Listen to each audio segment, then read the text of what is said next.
Quand on a fait ce travail, je dois vous avouer que la question de la philanthropie est passée un petit peu sous le radar. Pourquoi ? Essentiellement parce qu'en masse financière, la philanthropie ne représente pas énormément.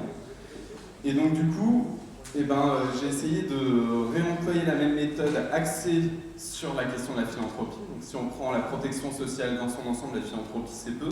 Mais si on va réinterroger en gros le code des impôts, le code général des impôts, et donc la méthode c'est de lancer le filet dans le projet de loi de finances ou le projet de loi de financement de la sécurité sociale, où sont recensées toutes les dérogations fiscales et sociales, et d'aller chercher par des mots-clés ce qui pourrait avoir trait à la philanthropie.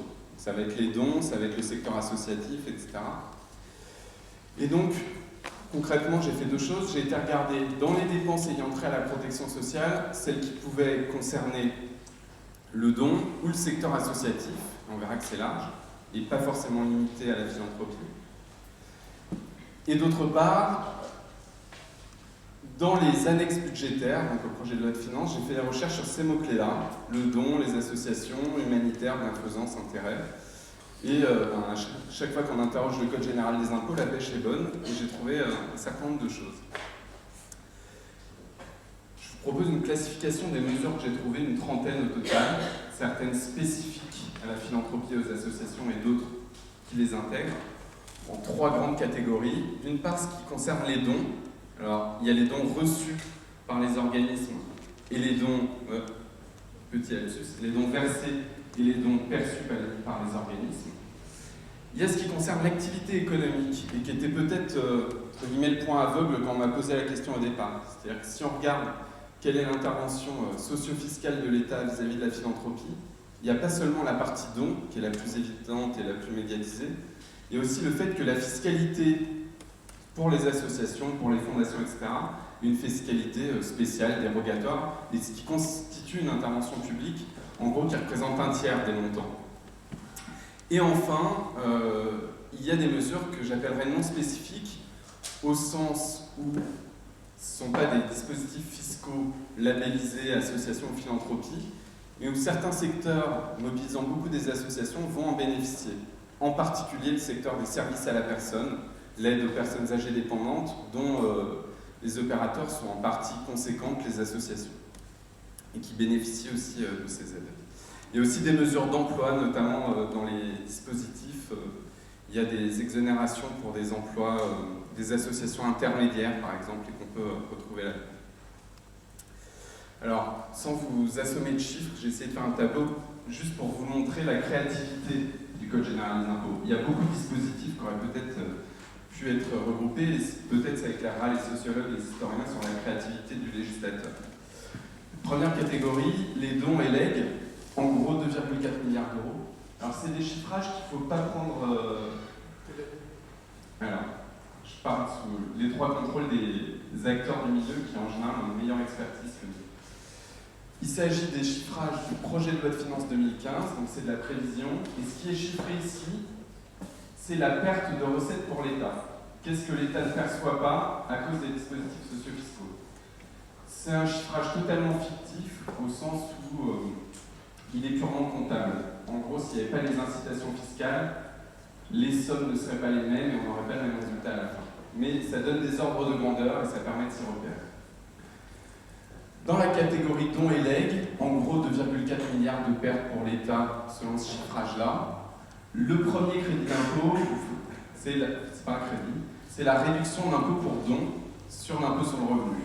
1,4 milliard par an, vous donnez à la Fondation de France, à un autre organisme. Quand vous remplissez votre feuille d'impôt, vous déclarez ce don et votre impôt est réduit de 66% du montant du don sous un plafond. Deuxième élément, une réduction d'impôt qui s'adresse aux entreprises en fait, et qui concerne l'impôt sur les sociétés, qui fonctionne sur le même modèle, réduction d'impôt, 790 millions. Une réduction d'impôt spécifique à l'impôt sur la fortune, une centaine de millions. Et puis d'autres exonérations qui concernent les bénéficiaires en fait. Donataires, c'est le terme légal pour les bénéficiaires, qui eux ne vont pas déclarer ou déclarer différemment les dons reçus, et donc ne vont pas payer l'impôt dessus. J'avance. D'autres mesures qui ne sont pas chiffrées, probablement parce que moins importantes, mais concernant les dons et legs, les héritages, etc. pour la catégorie dont elle est. Deuxième grande catégorie, le tableau n'est pas très lisible, c'est ce qui concerne l'activité économique des structures associatives ou des fondations éventuellement. Et vous avez des exonérations de TVA pour les services rendus aux personnes physiques par des associations, donc c'est typiquement dans le cadre des services à la personne, des franchises pour des activités lucratives menées par des associations à but non lucratif. C'est des actions de vente, par exemple, par une association qui va essayer de rentrer un certain nombre de ressources, mais non, ce n'est pas l'objet principal, et qui auront une franchise de TVA, des exonérations de cotisations sociales. Qu'est-ce qu'il y a de spécifique ici encore? Exonération, par exemple, d'impôts sur les sociétés pour les établissements de recherche et d'enseignement supérieur.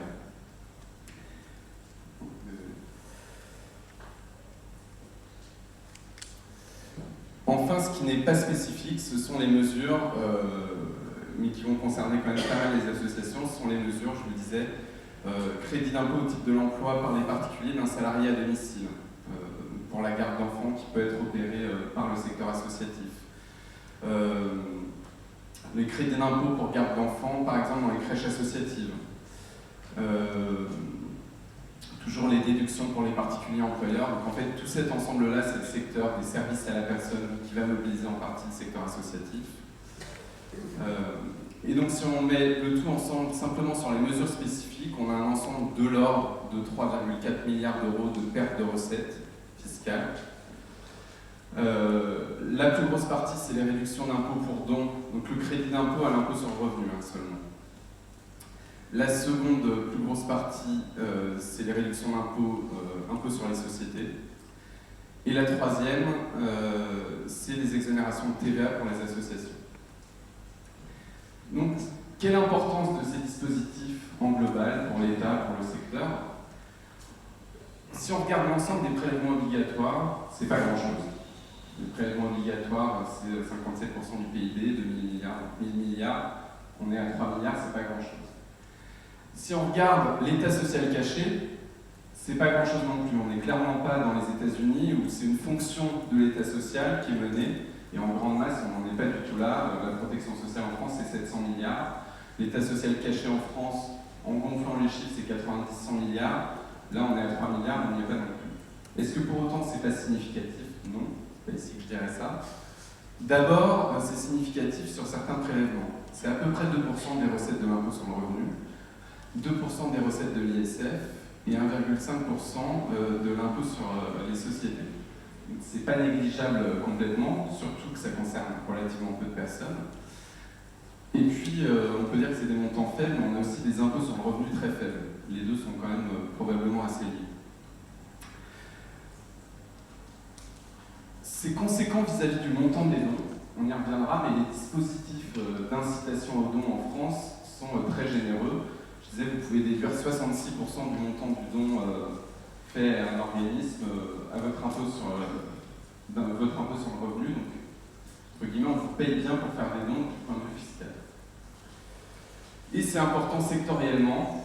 Par exemple, dans le cadre des services à la personne, c'est complètement structurant. Un sujet que je maîtrise moins bien, mais je suppose que pour bénéficier de ces incitations, il faut un agrément. Donc ça doit être très important et très structurant de bénéficier de cet agrément-là. Et donc du coup, même si en grande masse financière, c'est pas important, il y a des secteurs dont l'activité économique s'organise en fonction de ces incitations fiscales. Notamment le secteur des fondations. Alors, maintenant, une fois qu'on a fait cet état des lieux un peu général, quelle interprétation économique on peut en faire? J'ai surtout vous amené mes questions d'économiste. J'ai assez peu de réponses parce que chaque réponse demanderait des études particulières. Sur la littérature française, je n'ai pas regardé l'étranger, j'en ai trouvé assez peu.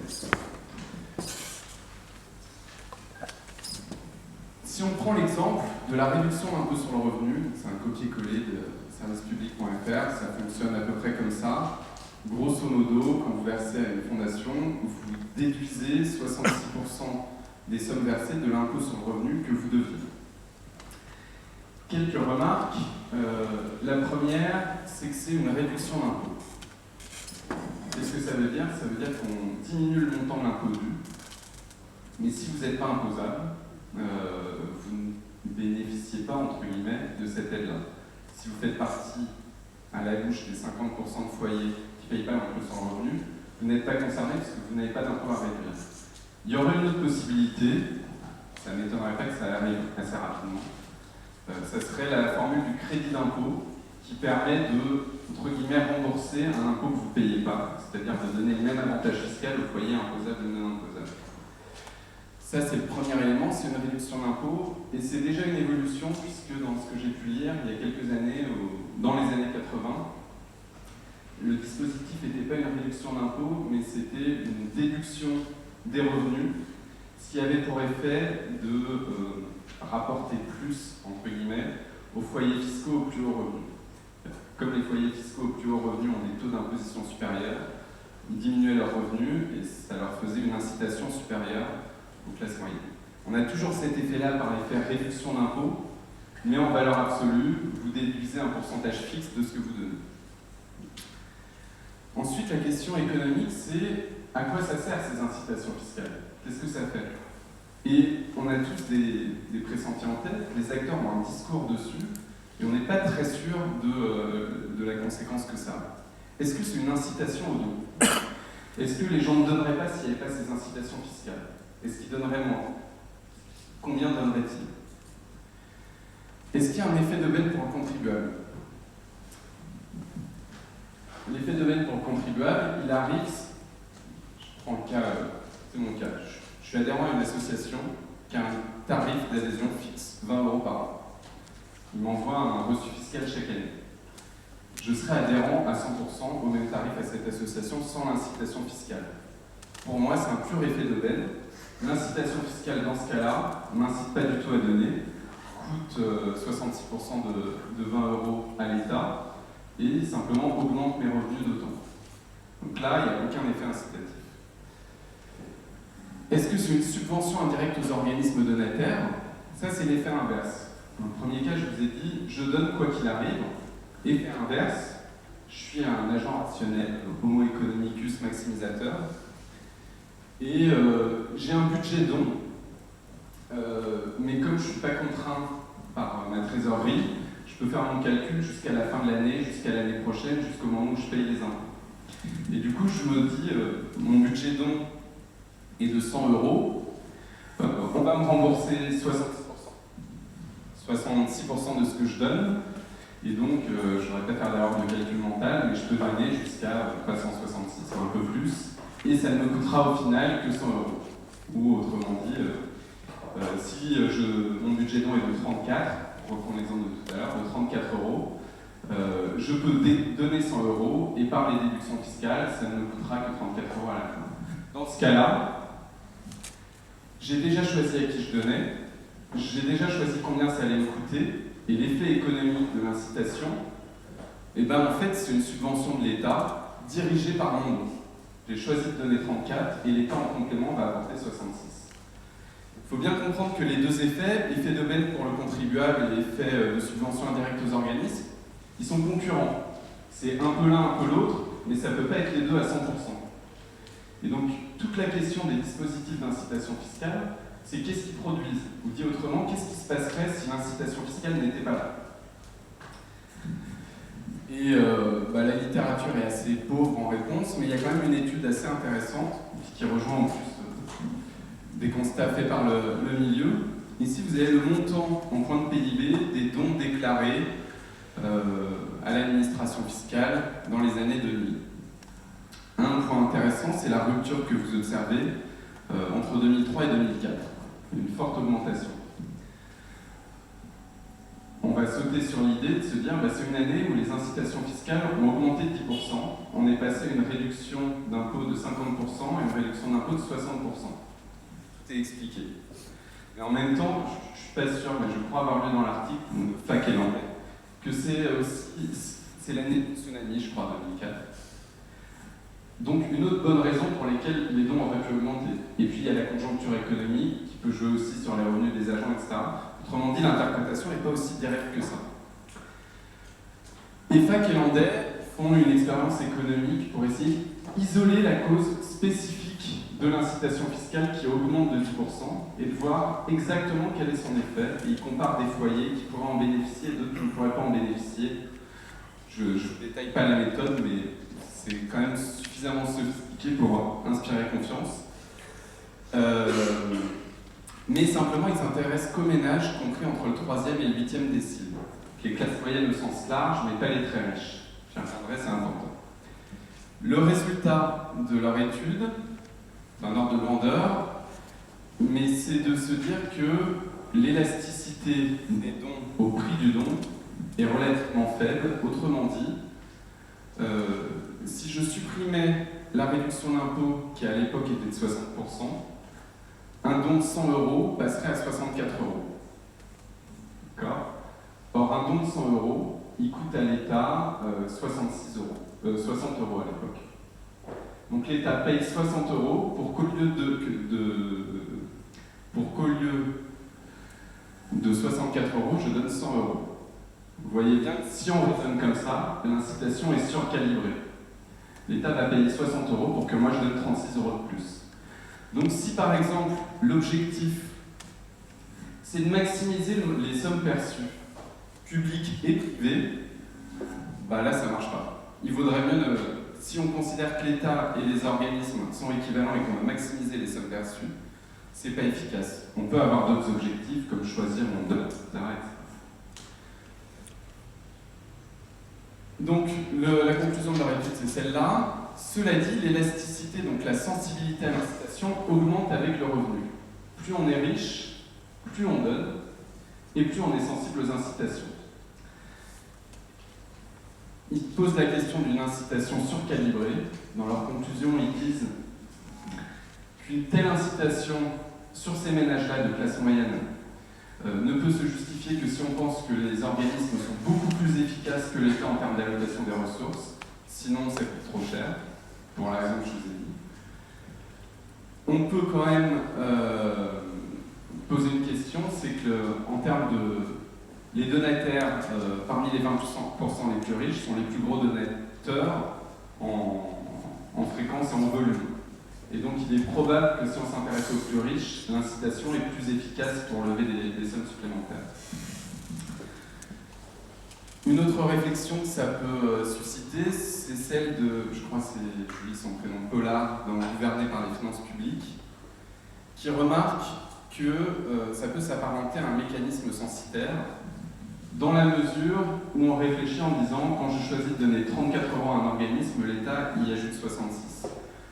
Comme ça concerne uniquement ceux qui payent les impôts et comme les plus riches donnent le plus d'impôts, l'effet de l'incitation fiscale donne aux riches le pouvoir de flécher pour l'État la direction des fonds publics.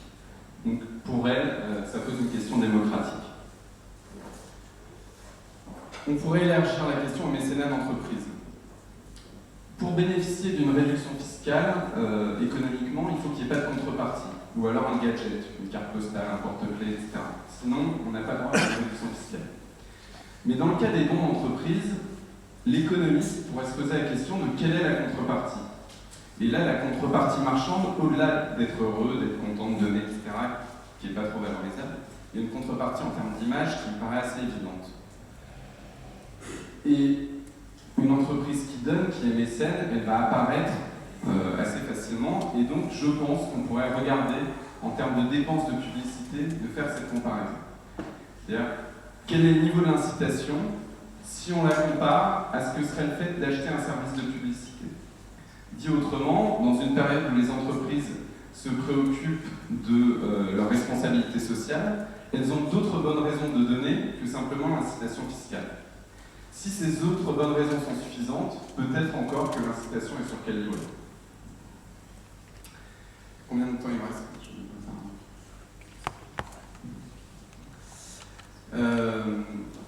Je vais maintenant passer à un autre pan, c'est la question de la fiscalité du secteur associatif. Je tenais à la souligner parce qu'effectivement, du point de vue de l'intervention de l'État social caché, il n'y a pas que la partie don, il y a énormément de mesures, vous les avez vues assez rapidement tout à l'heure, de fiscalité dérogatoire. Et quand on autorise par exemple une association à ne pas mettre de TVA sur les produits qu'elle vend, on ne sait pas exactement ce que ça fait. Est-ce que ça baisse le prix? Est-ce que ça augmente la marge pour l'association? Est-ce que ça tord la concurrence vis-à-vis d'autres organismes privés? On n'est pas sûr du mécanisme. Et les distorsions vont dans les deux sens, puisque d'un côté, il y a des associations qui ne sont pas soumises au régime fiscal commun. D'un autre côté, elles ne bénéficient pas d'autres dépenses fiscales, notamment le CICE, par exemple. Certaines associations dans le secteur concurrentiel s'en sont sorties. Pour arriver à la conclusion de cette présentation qui est plutôt exploratoire, on pourrait dire que sur le cas de la France, les incitations aux dons sont élevées au sens, elles sont généreuses en termes de pourcentage. Elles sont peu élevées par contre en volume du point de vue des finances publiques. Au-delà du don, il y a un certain nombre de dispositifs socio-fiscaux qui placent les organismes, les fondations, les associations et une juxtaposition de dispositifs qui pourrait peut-être être unifiés, qui les place dans un droit fiscal dérogatoire. Et les effets économiques, d'une part des incitations aux dons, d'autre part de ces dérogations fiscales, ne sont pas certains. C'est-à-dire que probablement à chaque fois la motivation du législateur, c'est au nom soit des difficultés financières, soit de la légitimité de l'intervention de favoriser l'action des bénéficiaires. C'est la motivation du législateur. On n'est pas sûr que l'outil socio-fiscal permette réellement de l'atteindre.